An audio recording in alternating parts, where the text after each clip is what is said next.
I missed Christmas dinner due to urgent work. But when my neighbor sent a video of my son-in-law hitting my daughter in the face and his mother splashing a glass of wine right into her eyes, I rushed over like lightning. I kicked in the door, burst into the house, and said just 5 words. The son-in-law and mother-in-law panicked and started fleeing in terror. Before continuing, subscribe to the channel and write in the comments what time it is in your region right now. The phone rang while I was reviewing case files in my Sacramento hotel room. The moment I heard Caitlin's voice, I knew something was wrong. 30 years as a court mediator teaches you to read people through silence, through the spaces between words. My daughter had those spaces tonight. Dad, I know it's last minute, but would you come for Christmas dinner? It would mean so much to Olivia. I set down my pen. Outside, December rain drummed against the window. Sweetheart, I'm scheduled for mediation on the 24th. The Bennett estate case. You remember I told you about it? Oh, that single syllable carried more weight than a legal brief. Right, of course. Work. Caitlin. No, Dad, really, it's fine. We understand. Derek says you're always busy anyway, so... Derek, my son-in-law, the man I'd watched charm my daughter into marriage 5 years ago, the man who'd promised to take care of her when I bought them that house in Portland, the man whose voice I could now hear in the background, sharp and mocking. Tell the old man we'll manage just fine without him. My daughter's breath caught. Derek, stop. What? I'm just being honest. When was the last time he actually showed up for us? I felt my jaw tighten. The mediator in me recognized manipulation tactics. The father in me wanted to drive the 10 hours to Portland right then and tell Derek exactly what I thought of his honesty. But I'd learned long ago that emotion was for home. Logic was for winning. Caitlin, I said carefully, is everything okay there? Everything's great. Too bright, too fast. Derek's just stressed about work, insurance sales. You know how it is around the holidays. Everyone wants their policies updated before the new year. Right. I made my voice neutral, professional. Well, I'm sorry about Christmas. This mediation has been scheduled for months. The family's been fighting over their mother's estate for 2 years. If I don't settle it now... I understand, Dad. Really. She was already retreating, putting up walls. We'll send you pictures. Olivia's going to be so disappointed, though. She made you a card. My granddaughter, 5 years old, gap-toothed smile, drawing pictures of dinosaurs with crayons. The thought of disappointing her felt like a stone in my chest. Tell her Grandpa will make it up to her, I promise. Sure? Merry Christmas, Dad. She hung up before I could respond. I stared at my phone, watching the screen fade to black, and that's when I heard it. Just before the connection died, Derek's voice again, louder now, triumphant. Finally! The old man won't ruin our holiday. I set the phone down carefully, very carefully. Because if I didn't, I might have thrown it through the window. The thing about being a mediator is that you spend your days listening to people lie. They lie about money, about property, about love. They sit across from each other in my office and craft elaborate fictions about who said what, who did what, who deserves what. After 3 decades, I can spot a lie like a fisherman spots ripples in water. Caitlin was lying, not about the small things, about the big things. The things that mattered. I opened my laptop and pulled up the Bennett case files, but the words blurred together. Instead, I kept hearing my daughter's voice, that forced brightness, that desperate cheer, the way she'd cut the conversation short when Derek's tone shifted from mockery to menace.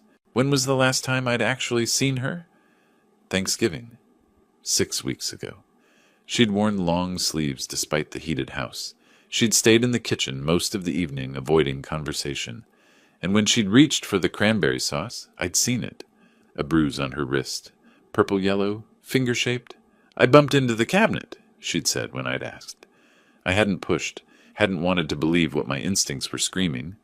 Now, staring at my phone in a Sacramento hotel room while rain hammered the window, I realized my mistake. My phone buzzed. A text message from an unknown number. Mr. Harrison, we need to talk. Urgent. Then another message, an attachment, a video file. The sender identified themselves.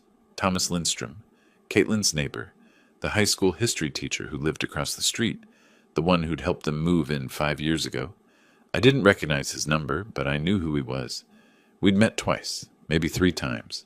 Polite waves, brief conversations about property lines and garbage collection schedules. Why would he be texting me at 9 o'clock on a Friday night? I clicked the video file. The screen loaded slowly, buffering. Then I saw my dining room, the one I'd picked out with Caitlin when we'd furnished the house, the table where I'd imagined holiday dinners and birthday celebrations, and the ordinary sacred moments of family life. My daughter stood near the kitchen doorway in a green dress, the Christmas tree lights blinking behind her. She was holding a serving dish. Derek was shouting. I couldn't hear the audio yet. The video was still loading, but I could see his mouth moving, see his face contorted with rage, see him grab Caitlin's arm, see him push her against the wall. The video continued loading. Sound crackled through my phone speaker. Told you to get the right sauce. I specifically told you. I watched my son-in-law hit my daughter across the face. I watched the video 3 times. The first time, shock. The second time, rage. The third time, the mediator in me took over, cataloging details, evidence, witness testimony, the kind of information that wins cases. Derek was drunk. You could see it in his movements, the exaggerated gestures. He hit Caitlin with an open palm, hard enough that her head snapped to the side. She stumbled against the counter, and that's when Gloria entered the frame. Derek's mother, I'd met her once, at the wedding. Cold politeness for me, barely concealed contempt for Caitlin. She'd moved in a year ago after her 3rd divorce. In the video, she stood from the dining table, wineglass in hand, and watched Derek shove my daughter again. Then Gloria walked over and threw wine in Caitlin's face. "You always ruin everything, you useless girl!" In the corner of the frame, barely visible, I saw Olivia, my 5-year-old granddaughter, crying, pressed against the wall, watching her mother get attacked. I closed the video and called Thomas Lindstrom. He answered immediately. "Mr. Harrison? When did this happen?" "About an hour ago. I was taking out trash. Heard shouting, looked over and saw—" He paused. "I filmed through the window. I almost called police myself, but I thought you should decide." Smart man. He understood this was more than a police matter. This was strategy. "Send me the original file. Email. Right now." I was already pulling up my laptop, searching driving routes. "And Thomas, thank you. Are you coming back? I'll be there in 3 hours." The drive north gave me time to remember, time to see where I'd failed. I remembered Caitlin at 7, falling off her bike, crying on the sidewalk. I'd picked her up, cleaned her scraped knees while she sniffled against my shoulder. "It's okay, sweetheart. Dad's got you." I remembered her high school graduation, the way she'd searched the crowd until she found me, the way her face had lit up. Her mother had died 3 years before, and it had been just us against the world. I remembered meeting Derek. Charming, smooth. Too smooth, maybe, but I'd dismissed my doubts. Caitlin loved him. Who was I to question her judgment? I remembered their wedding. Derek promising to cherish her, protect her. His mother looking at Caitlin during the ceremony, not with joy, but with calculation, like assessing an asset. I remembered buying them the house. $340,000. Derek had been enthusiastic, full of promises. "I'll take care of her, sir. You don't have to worry." And I'd believed him. Then came the drift. Caitlin calling less often, making excuses. Always too busy, too stressed, too something. Gloria moving in accelerated everything. Suddenly every conversation with my daughter felt scripted, performed. Last Thanksgiving I'd seen the bruise on her wrist. "I bumped the cabinet," she'd said. I hadn't pushed, hadn't wanted to believe what my instincts screamed. That was my mistake. The rain hammered my windshield as I drove north, but I kept my hands steady, my speed exactly at the limit. Vincent Harrison didn't operate on emotion. Vincent Harrison operated on strategy. By the time I crossed into Oregon, I had the beginning of a plan. I thought about the house, my name on the deed, my money in the down payment, the roof repair, the new heating system. Derek and Gloria living in my property, on my generosity, while they terrorized my daughter.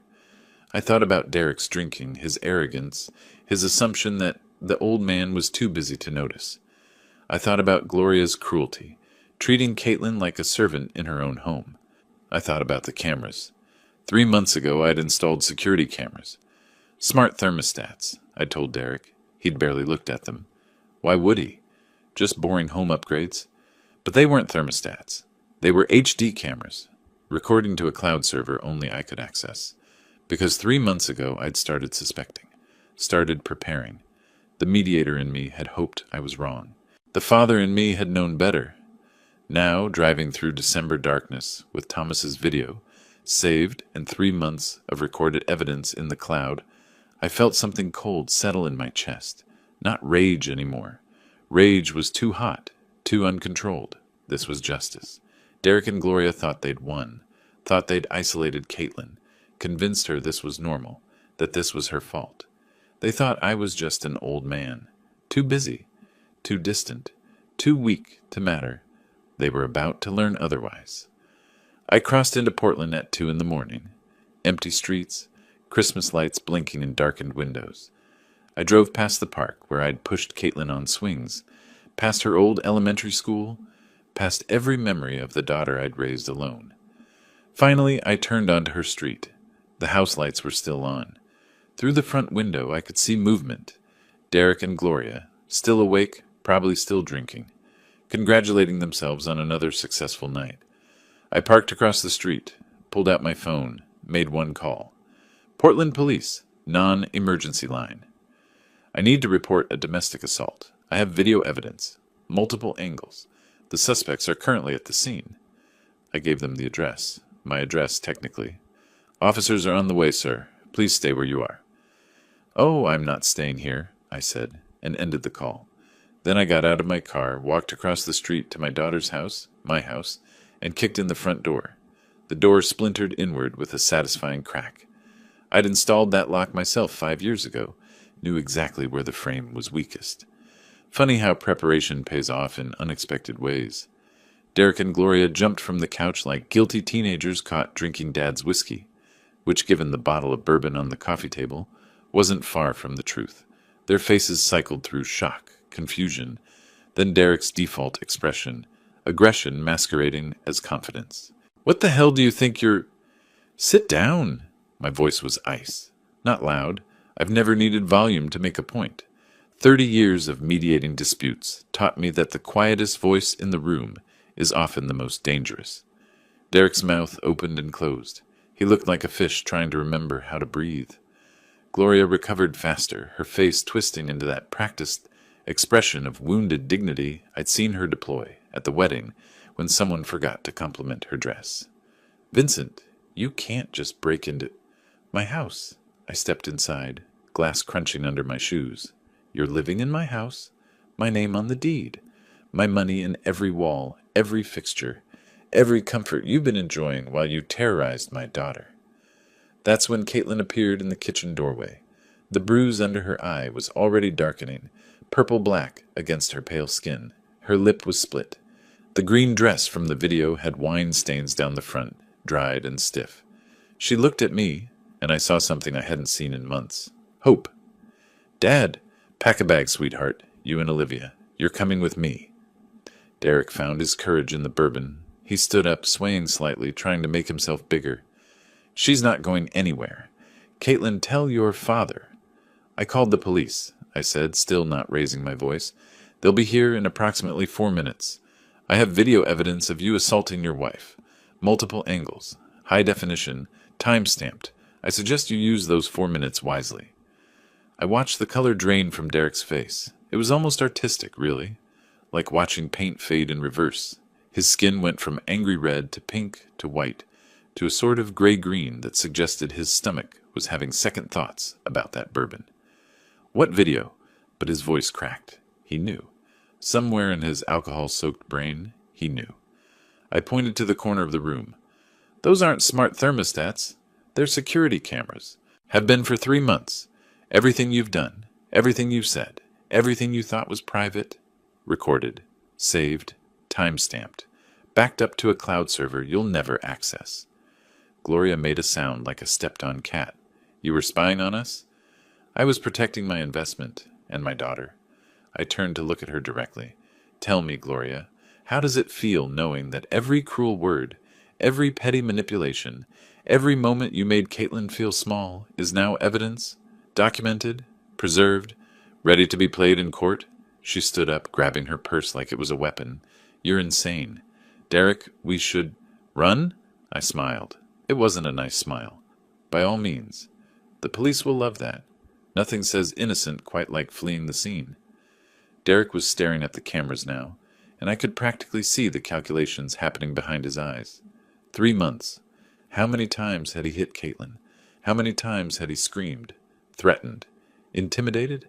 How many times had Gloria thrown her verbal poison while he cheered her on?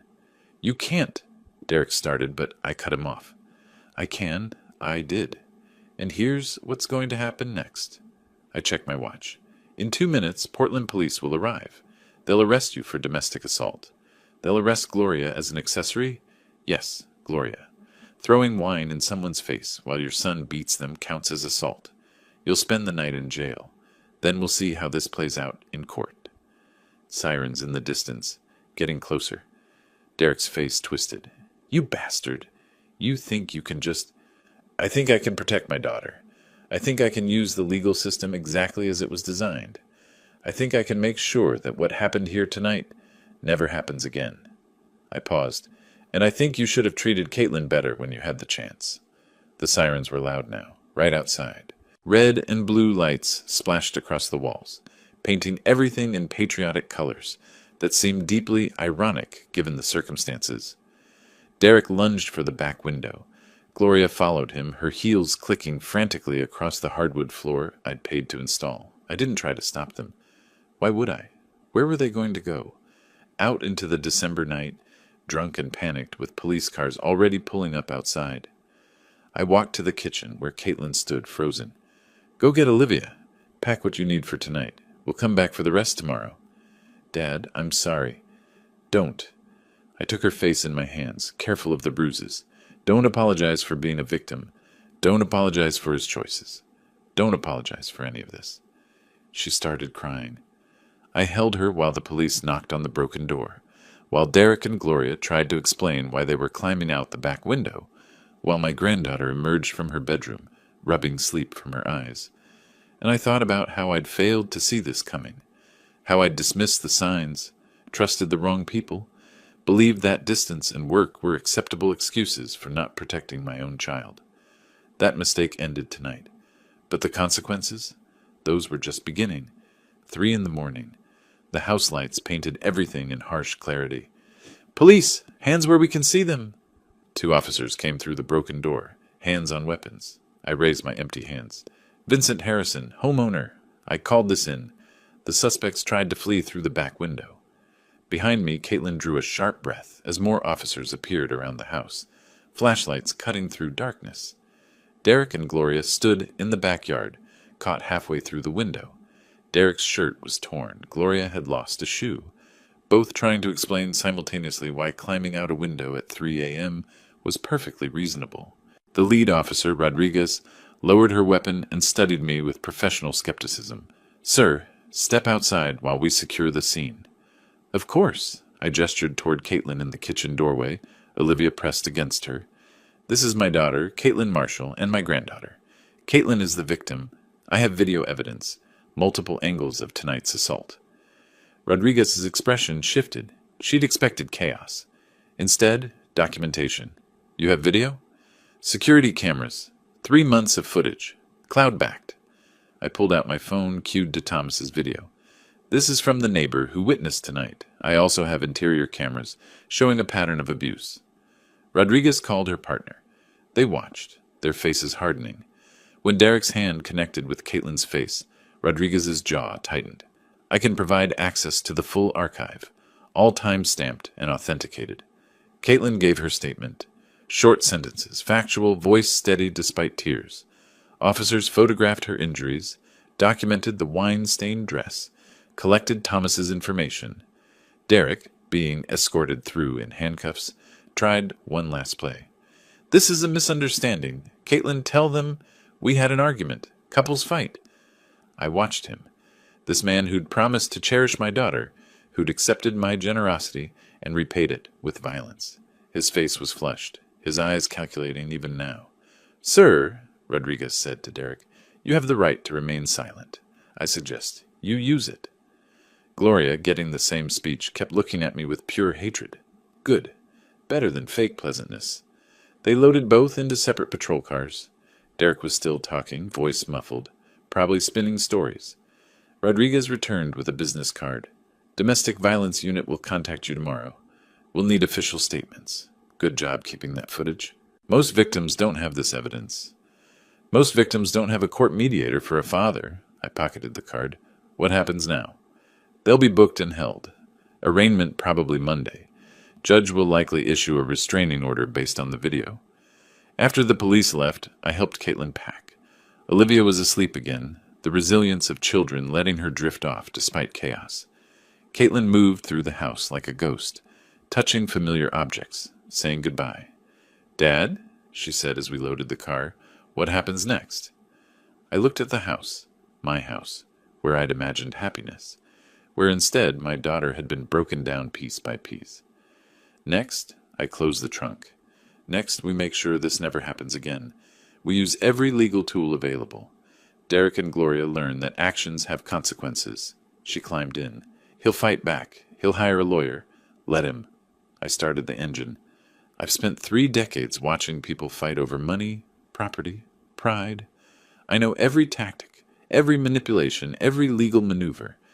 Derek thinks he's clever because he sold insurance and charmed out of drunk driving charges. He has no idea what he's up against. We drove through empty streets toward my condo. Caitlin stared out, processing how her life had shattered and reformed in 3 hours. I should have left earlier. He should never have hit you. I kept my eyes on the road. Don't take ownership of his choices. That's what people like Derek and Gloria count on, making victims feel responsible. At my place, I set up Caitlin and Olivia in the guest room. Made tea, neither of us drank. Sat in the dark and thought about what came next. The arrest was step 1. Necessary, not sufficient. Derek would make bail. His brother would scrape together money. Gloria would slink back to whatever poor soul supported her. They'd regroup, hire a lawyer, craft their counter-narrative. But I had something they didn't. Evidence, documentation, a very specific skill set. I opened my laptop and drafted emails. First, to Sarah Kennedy, the domestic violence attorney I'd worked with on mediations. Sharp, ruthless, and she hated abusers with passion. Second, to my accountant. I needed documentation of every dollar I'd put into that house. Every payment, every repair, every improvement. Third, to my property lawyer. That house was mine. Derek and Gloria were about to learn the legal definition of unlawful occupancy. As dawn broke over Portland, painting my windows gold and pink, I reviewed my work. 3 emails, 3 specialists, 3 angles of attack. Derek thought tonight was the end. Police called. Drama concluded. He had no idea it was just the beginning. Vincent Harrison didn't operate on emotion or impulse. Vincent Harrison operated on strategy. After 30 years mediating the worst family conflicts, I know exactly how to dismantle someone's life using nothing but patience, preparation, and the law. Derek and Gloria had made a critical mistake. They'd hurt my daughter, assuming I was too distant to notice, too busy to care, too old to fight. They were wrong on all counts, and by the time I was finished, they'd understand exactly what it cost to underestimate a father protecting his child. Christmas morning arrived with church bells and fresh snow. Caitlin and Olivia slept late, exhaustion finally claiming them. I sat at my kitchen table with coffee and my laptop, watching the city wake up. My phone rang at 9. Sarah Kennedy. Even on Christmas, attorneys who specialize in domestic violence don't take days off. "Vincent, I got your email? All of it." Her voice had that sharp edge I remembered from the Williamson custody case. She'd eviscerated a father hiding assets and bruises. "Can you meet me at your office in an hour?" "You're working Christmas?" "You kicked in a door at 3 a.m. I think we're past conventional schedules." I heard her smile. "Besides, I want to see this evidence before Derek's lawyer starts spinning fairy tales." My mediation office occupied the 3rd floor of a renovated warehouse in the Pearl District. Soundproofing and privacy. Family disputes get loud. Now, spreading Thomas's video and my camera footage across the conference table, I was grateful for discretion. Sarah watched everything twice. 52, gray hair pulled back severely, reading glasses perched like a weapon. When Derek's hand connected with Caitlin's face, her expression didn't change. When Gloria threw the wine, her pen moved faster. How long have the interior cameras been recording? 3 months, since September. I pulled up the cloud archive. 73 days of footage. Not all relevant, but there are patterns. Show me. I queued up bookmarked clips. September 15th. Derek shoving Caitlin against the refrigerator during an argument about grocery bills. October 3rd. Gloria berating Caitlin for 20 minutes about raising Olivia wrong while my daughter stood there taking it. October 28th. Derek throwing a plate that shattered inches from Caitlin's head. November 19th. Gloria dumping Caitlin's dinner in the trash, calling it inedible garbage, just like you. Sarah watched, pen never stopping. When the clips ended, she removed her glasses and looked at me directly. This is ironclad for assault, criminal harassment, and emotional abuse. She paused.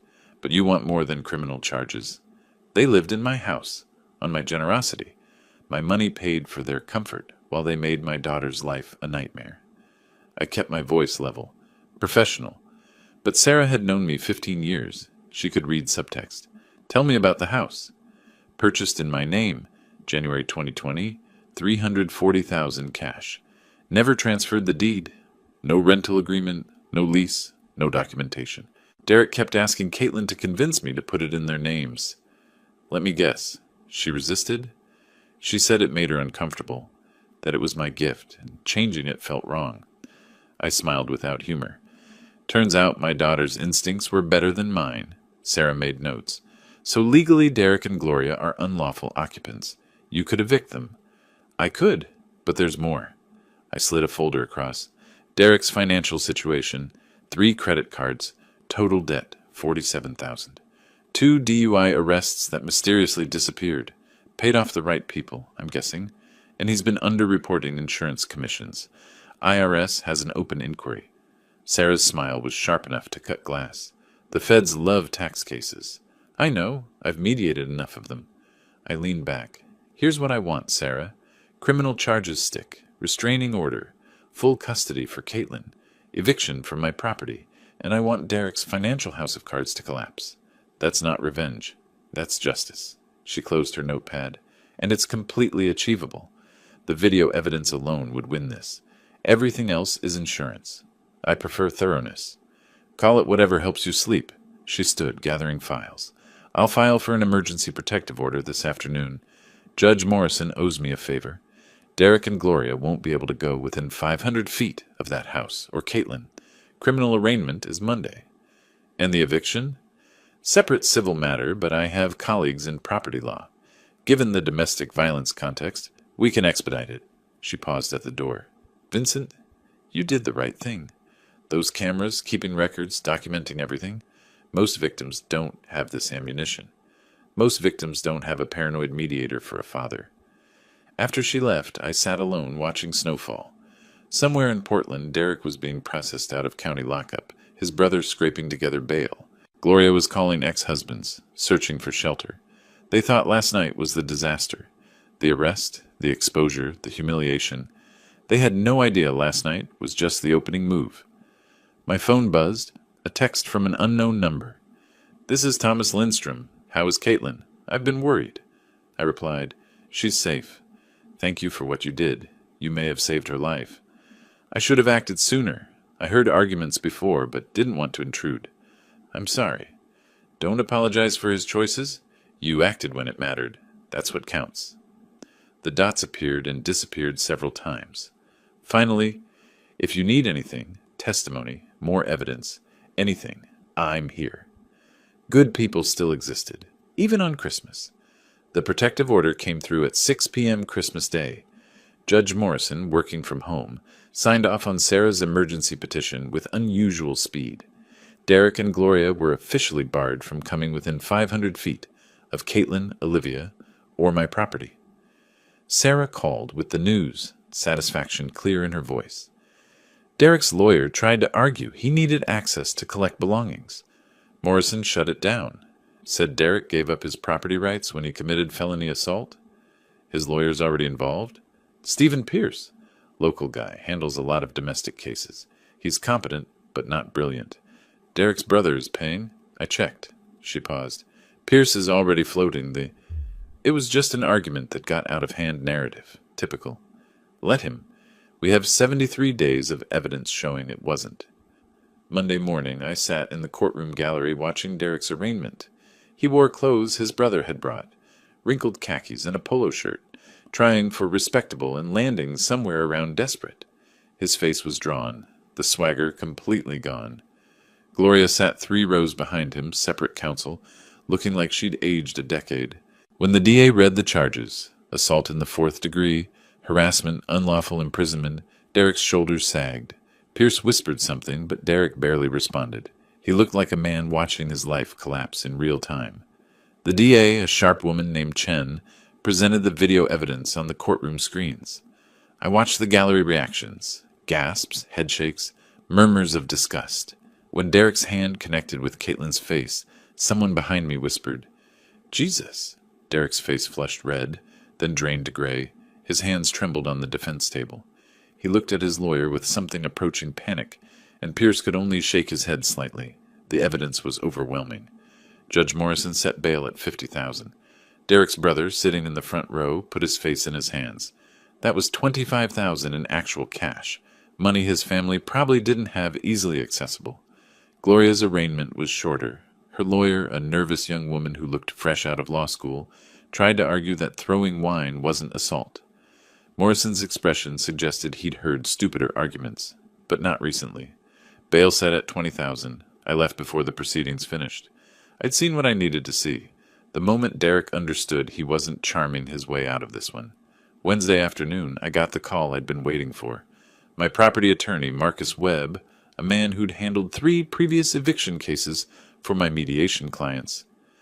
"Vincent, this is straightforward. The house is yours. No documentation transferring any rights, and now there's a restraining order preventing them from returning. We can file for immediate eviction. Given the domestic violence context, no judge will make you wait the standard 30 days. How fast? Emergency hearing, maybe Friday. You'll have possession by next week." He paused. "They'll probably try to claim tenant rights, argue they have 90 days, something like that. Won't work. They're unlawful occupants who committed violent crimes in your property." "Do it." That evening I made dinner for Caitlin and Olivia. Spaghetti, nothing fancy, but Olivia ate 3 helpings. Caitlin picked at her food, her face healing but her eyes still haunted. "Dad?" She set down her fork. "What happens now? To the house, I mean." "That's your house. I bought it for you. Once Derek and Gloria are legally barred from it, we'll change the locks and you can move back in, if you want to." "I don't know if I can. All those memories." "Then we'll make new ones. Better ones. Or we'll sell it and buy something else entirely. It's your choice, not theirs." Olivia looked up from her spaghetti. "Can I paint my room purple?" I smiled. "When we go back, you can paint it any color you want."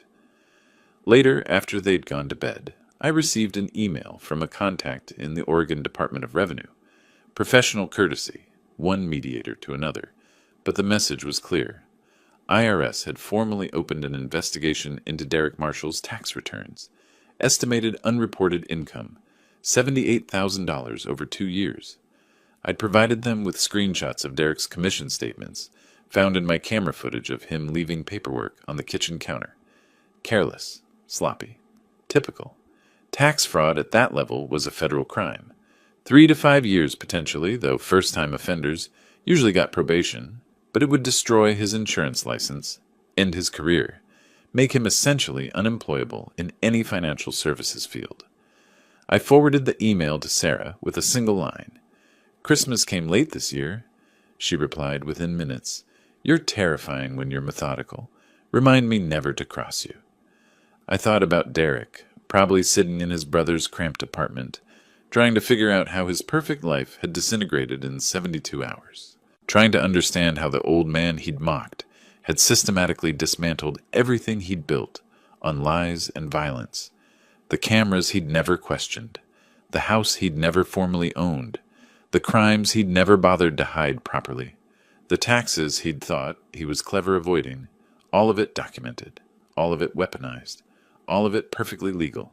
Derek had called me the old man like it was an insult, like age meant weakness, like experience meant nothing. He was learning otherwise. The eviction hearing was scheduled for January 8th, 2 weeks after Christmas. 2 weeks for Derek to stew, to panic, to make increasingly desperate calls to lawyers, who all told him the same thing: he had no case. I arrived at the courthouse early with Marcus Webb, my property attorney. He carried a leather briefcase that probably weighed more than Gloria's conscience.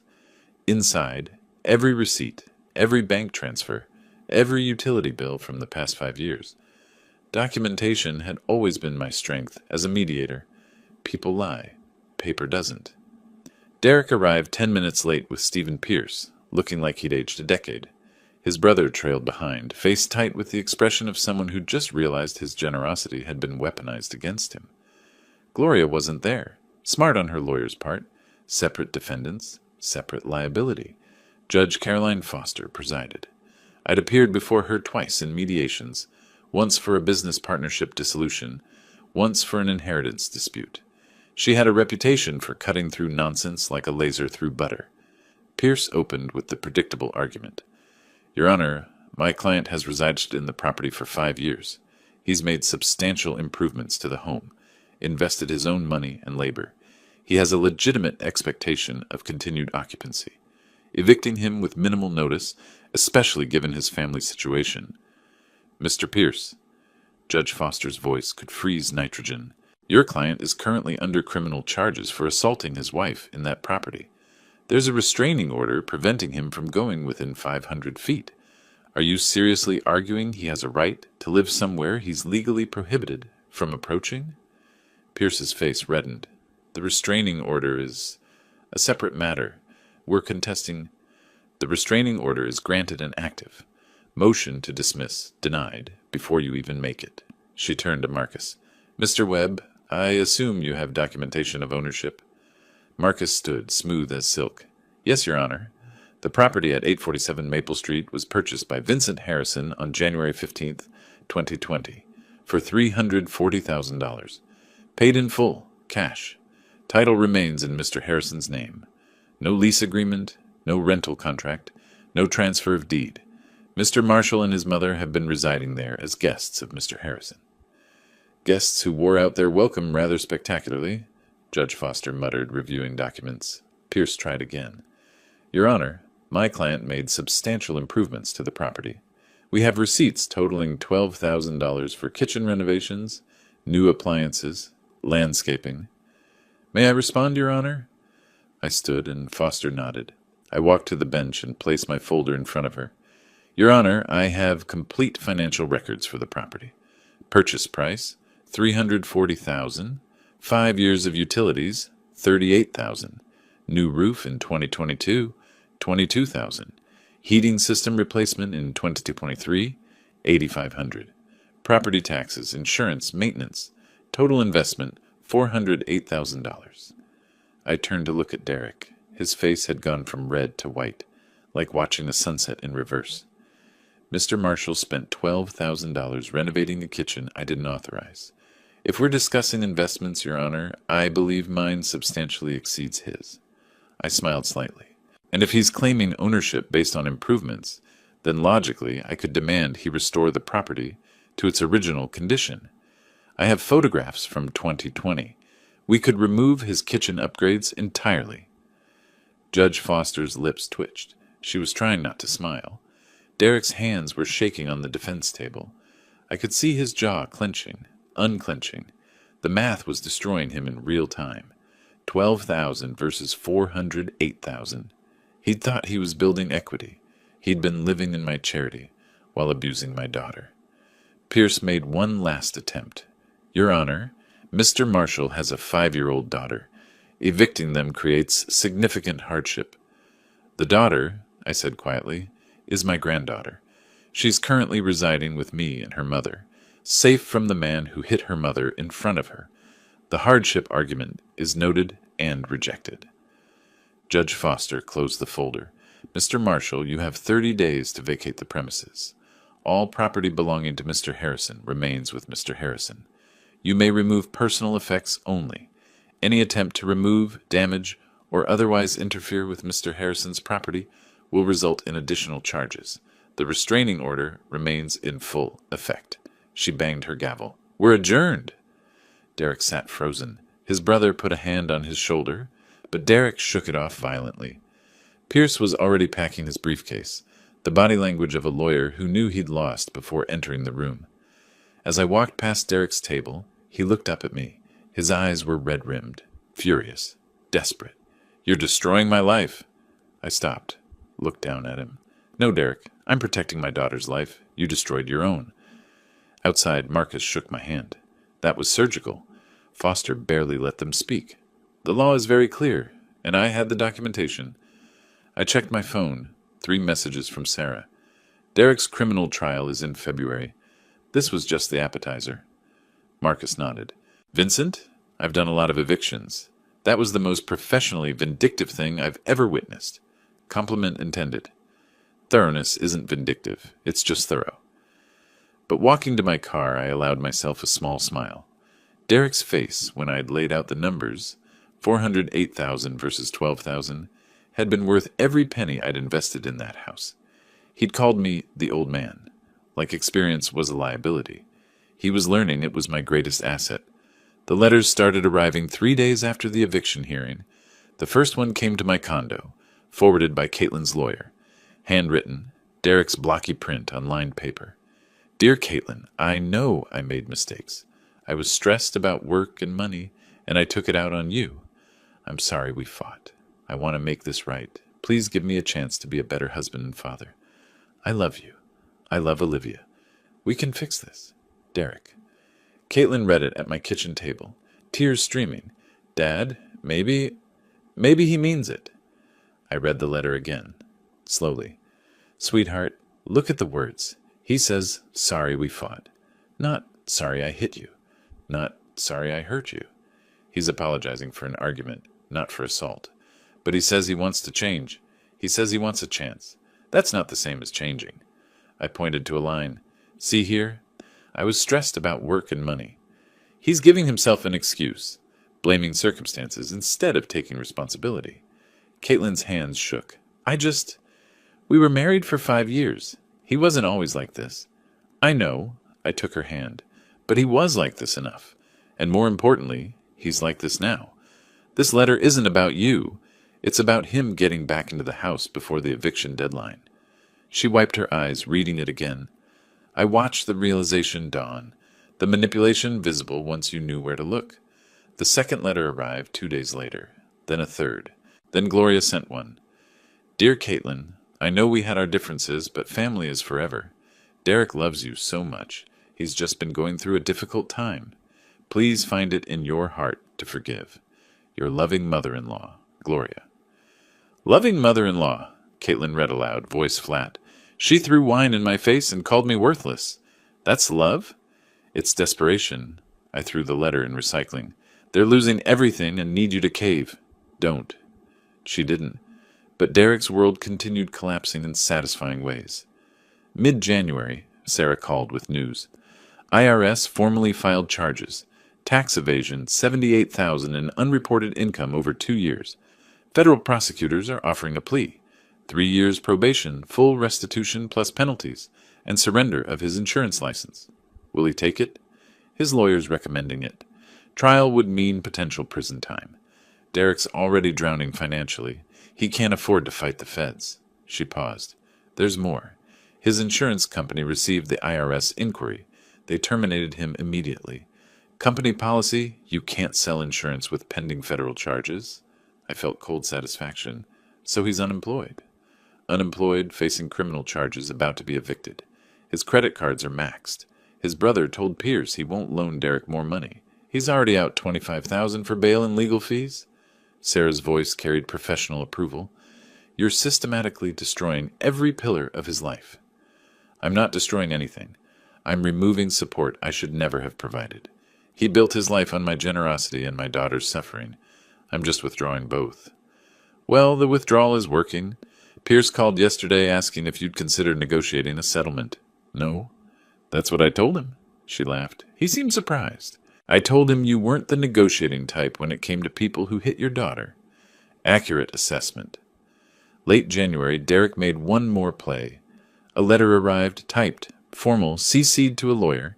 It claimed Caitlin had encouraged him to make the kitchen improvements, that she'd promised him ownership, that the house was marital property, and he deserved half its value. I read it twice, then called Sarah. "He's lying," she said immediately. "We have 3 months of camera footage showing no such conversations. Oregon isn't a community property state. The house was never marital property because it was never in either of their names. But he's trying. He's desperate. The eviction date is February 1st. His unemployment benefits won't cover rent. The credit card companies are calling. The IRS wants their money. He's trying anything. Let him try." I kept my voice level. "Document every false claim. Add it to the evidence file." "Vincent, I have to ask, how far are you planning to take this?" I thought about Caitlin's split lip, about Olivia crying in the corner, about 5 years of my daughter being slowly ground down. "As far as the law allows." February arrived with freezing rain and poetic justice. The eviction date came. I'd hired a moving company. Derek and Gloria's belongings would be packed and placed in storage. Bill sent to Derek. They had 72 hours to collect everything or it would be disposed of. I didn't attend. Let the sheriff handle it. But Sarah sent me photos afterwards. Empty rooms, clean floors. The house that had been their prison, now just an empty building waiting for new memories. "Caitlin wants to move back in," I told Sarah that evening. "New furniture, fresh paint, different energy. She wants to reclaim it. Good for her. That takes courage. She has more of it than she thinks. She gets it from you." I didn't respond. Instead, I looked at the calendar. Derek's criminal trial was scheduled for February 15th. Valentine's Day weekend, appropriately enough. The trial where a jury would see 3 months of video evidence. The trial where Derek would learn, finally and irrevocably, that actions have consequences, and that underestimating the old man was the costliest mistake of his life. February 15th, Valentine's Day weekend. The criminal trial began with Derek wearing a suit that didn't fit anymore. He'd lost weight, stress eating away at him from the inside. The prosecution played the videos. All of them. Thomas's footage from the window. My security cameras from 3 months of documented abuse. The jury watched in silence as Derek's hand connected with Caitlin's face, as Gloria threw wine, as Olivia cried in the corner. Derek stared at the defense table, jaw clenched, refusing to look at the screens, but I watched the jury. 12 faces cycling through shock, disgust, anger. A woman in the front row wiped her eyes. A man in the back crossed his arms. Face hardening, the verdict came in 4 hours. Guilty on all charges. Derek's face crumbled. Not dramatically, he didn't cry or shout. He just deflated, like someone had opened a valve and let all the arrogance drain out. His shoulders sagged, his head dropped, his hands trembled on the table. Sentencing was set for March 1st. But before that came the final act, the eviction. February 28th, the last day of Derek and Gloria's occupancy. I arrived at 9 a.m. with Sheriff Martinez and a moving crew. The morning was cold, gray clouds threatening rain, appropriate weather for endings. Derek's brother's truck was in the driveway. Through the windows I could see movement, boxes, frantic packing, the chaos of people who'd run out of time. Martinez knocked. Derek answered. He looked like he'd been awake for days. Red-rimmed eyes, stubble, wrinkled clothes. Behind him, Gloria was throwing items into garbage bags with the efficiency of someone who'd done this before. Multiple divorces had apparently taught her something about quick exits. "Mr. Harrison?" Derek's voice was flat, dead. "Come to watch?" "Come to ensure my property is handled correctly." I handed Martinez the court order. "Shall we?" Inside, the house looked ransacked. Boxes everywhere, furniture askew, half-empty rooms. Gloria saw me and her face twisted with pure hatred. "This is your fault. All of this." "No, Gloria. This is Derek's fault, and yours. I'm just the consequence." She grabbed a lamp from the side table. I pulled out my phone, showing her the receipt. "Purchased by me, August 2020. $132. It stays." Her face went red, then white. She set the lamp down like it had burned her. Derek appeared with an armful of photo albums. "These are mine." Personal items are allowed. Photos, documents, clothing, nothing else. The couch? Mine. Receipt from 2019. I showed him my folder. I had receipts for everything. Every piece of furniture, every appliance, every decoration. 5 years of purchases. All documented. All mine. Derek's hands shook. The album slipped, spilling photos across the floor. Him and Caitlin on their wedding day. Olivia as a baby. Christmas mornings. Birthday parties. The life he'd destroyed, captured in fading prints. He didn't pick them up, just stood there, staring at them. Derek, I kept my voice neutral. The moving crew will pack your personal belongings. You have 2 hours, then you leave. Olivia, his voice cracked. I have rights. She's my daughter. You have supervised visitation. Every other Saturday, 3 hours, supervised by Child Protective Services. The family court order is very clear. I handed him a copy.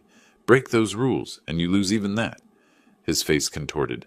Rage, grief, desperation, all fighting for dominance. You took everything from me, my wife, my daughter, my house, my job. I took nothing. I stepped closer, voice cold. You hit your wife. You lost your job by evading taxes. You lost this house because it was never yours. Every consequence you're facing is the result of your choices, not mine. You self-righteous. He shoved me, hard, hands flat against my chest. I didn't budge. 64 years old, but I'd been ready for this. I'd seen it coming in his eyes. Martinez moved faster. Mr. Marshall, step back, now! Derek realized his mistake instantly. The color drained from his face. It wasn't... You just violated the restraining order. Martinez was already reaching for his handcuffs. Physical contact with Vincent Harrison within 500 feet of the residence? That's a clear violation? No, wait. Derek backed up, hands raised. But Martinez wasn't waiting. Turn around. Hands behind your back, Gloria screamed. Derek, don't! But he was already in cuffs. Already being read his rights again. Already being escorted to the patrol car parked outside. I stood in my living room, and watched through the window as they loaded Derek into the back seat. His face pressed against the glass, looking at the house. His house, he'd thought. The kingdom he'd ruled with fists and cruelty. Now just a building he'd never enter again. Gloria grabbed her purse and ran. Didn't even finish packing. Just ran to the truck and drove away, leaving half her belongings scattered across the bedroom floor. Martinez came back inside. Additional charges will be filed. That was impressively stupid of him. Desperation makes people stupid. I looked around at the chaos. How long until the movers finish? 2 hours. We'll inventory everything that stays. Everything that goes. You'll have full documentation. After they left, I walked through the empty rooms. 5 years of Derek and Gloria, slowly erased. In Olivia's room, I found drawings on the wall. Crayon stick figures labeled Mommy and Grandpa and me. No Derek. Even at 5, she'd known. I took photos of the drawings before the painters came. Caitlin would want them. Outside, the rain finally started. Cold February rain washing the driveway clean. March came with unexpected warmth. Early spring in Portland, cherry blossoms erupting like hope against gray skies. Derek's sentencing hearing was brief. Judge Morrison wasn't inclined toward mercy. 18 months probation for the assault and restraining order violation. 3 years for the tax evasion, running concurrent.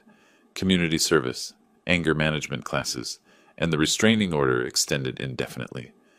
Mr. Marshall, Morrison said, looking down from the bench, you beat your wife in front of your daughter. You violated a court order. You evaded federal taxes. You've shown no genuine remorse, only self-pity.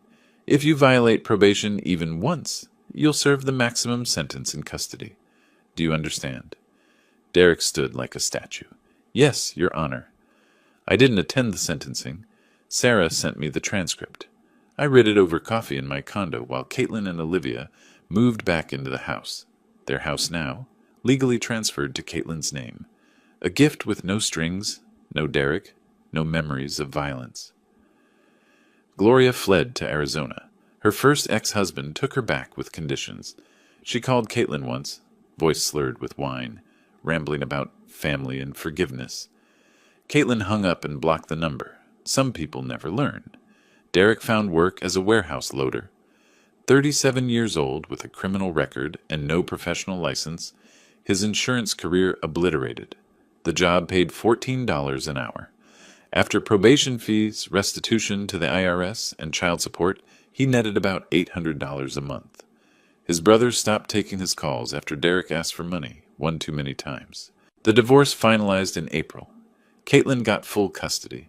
Derek got every other Saturday supervised visits, which he attended exactly twice before stopping altogether. Too humiliating, apparently, having a social worker watch him try to connect with the daughter who flinched when he raised his voice. By May, Olivia stopped asking about him. I visited Caitlin in early June. The house looked different. New furniture, painted walls, curtains that actually let light in. She'd turned Derek's man cave into an art studio. Olivia's drawings covered the walls, bright splashes of color replacing the dark leather and sports memorabilia. We sat on the back porch, Caitlin and I, watching Olivia chase butterflies in the garden I'd planted the previous week. 6 years old now, gap-toothed smile, fearless. "Dad," Caitlin handed me coffee. "Thank you." "For what?" "You know for what." She looked at the house, at her daughter, at the life she'd rebuilt. "For seeing what I couldn't, for acting when I was too scared, for being thorough." I smiled at that. Thoroughness is just another word for caring. Derek's lawyer called yesterday. Wanted to negotiate reduced child support. "What did you say?"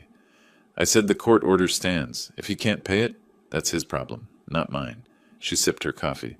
"I sound like you now, cold, practical." "You sound strong. There's a difference." Olivia ran over, holding a butterfly she'd somehow caught. "Grandpa, look, it's purple." "That's a painted lady's," I told her. "They migrate thousands of miles. Toughest butterflies in the world." "Like Mommy," Caitlin laughed, wiping her eyes. "Exactly like Mommy." That evening, driving home through Portland traffic, I thought about Derek, about Gloria, about the empire they'd built on cruelty and my generosity, and how thoroughly it had collapsed. I didn't feel triumphant. I felt tired, satisfied, yes. Justice had been served. Caitlin was safe. Olivia was thriving. The law had worked exactly as designed, but I also thought about a little girl growing up without a father. Not because he'd died or disappeared, but because he'd chosen violence over love, chosen pride over change, chosen to be the villain in his own story. Was that my fault? No. Derek made those choices long before I intervened, but I'd be lying if I said it didn't weigh on me. Every time I saw Olivia's drawings, always 3 people, never 4, I felt the absence, the space where a father should have been. Justice isn't victory, it's just balance. The scales, finally even. The books, finally closed. I parked at my condo and sat in the silence, watching the sun set over Portland. 64 years old, 30 years as a mediator. I'd seen hundreds of families destroyed by violence, greed, betrayal, but this was different. This was mine. Derek had called me the old man like it was an insult, like experience was weakness, like patience was irrelevant. He'd learned otherwise, expensively. And somewhere in a cheap apartment across town, he was learning another lesson, that consequences don't expire, that bridges once burned don't rebuild themselves, that some mistakes cost more than money. They cost everything. I finished my coffee, cold now, bitter, and went inside. Tomorrow, Caitlin wanted to help building Olivia's new swing set, normal grandfather things, the kind of moments Derek would never have, the kind of moments he'd traded for control he never really had. The old man won, not through strength or rage, but through preparation, documentation, and understanding that the law, wielded correctly, is the sharpest blade of all. Derek had thought he was smarter, thought charm could substitute for character, thought the old man was too busy to notice. He'd thought wrong, and in the end, that mistake cost him everything worth having. If you like this story, please like this video, subscribe to the channel, and share your impressions of this story in the comments. To listen to the next story, click on the box on the left. Thank you for watching.